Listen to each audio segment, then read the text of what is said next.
faire advenir la paix et la prospérité pour Haïti et la région. Je vous remercie, Monsieur le Président.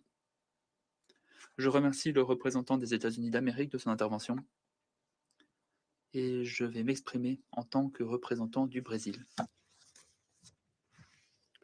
Chers collègues, je reconnais la présence du représentant permanent d'Haïti parmi nous.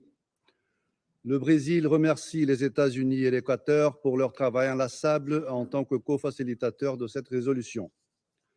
Le Conseil avait adopté une résolution approuvant le déploiement d'une force multinationale en Haïti au titre du chapitre 7 de la Charte des Nations Unies, afin de remédier à la situation urgente et désastreuse en matière de sécurité dans le pays, avec des répercussions transfrontalières.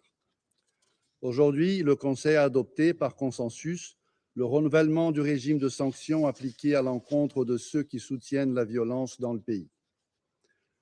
La Charte des Nations Unies confère au Conseil de sécurité l'autorité nécessaire pour prendre ou autoriser des mesures visant à maintenir la paix et la sécurité internationale, les sanctions en étant une.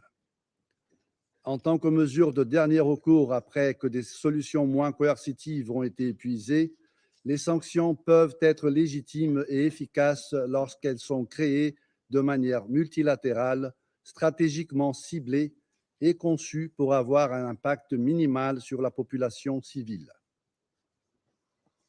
Le Brésil se félicite de la confirmation dans la résolution adoptée aujourd'hui d'un embargo total sur les armes auxquelles les gangs et les groupes paramilitaires continuent à ce jour d'avoir accès en toute impunité afin de neutraliser les activités de ces groupes.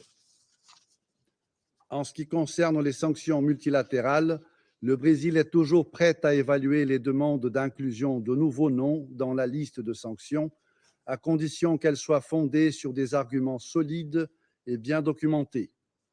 Aucun refuge ou privilège ne devrait être accordé aux responsables de la violence et de l'impasse politique et institutionnelle dans le pays, en particulier à ceux qui manipulent les gangs et le processus politique pour continuer à tirer profit de la terrible situation actuelle. Les sanctions associées à un embargo sérieux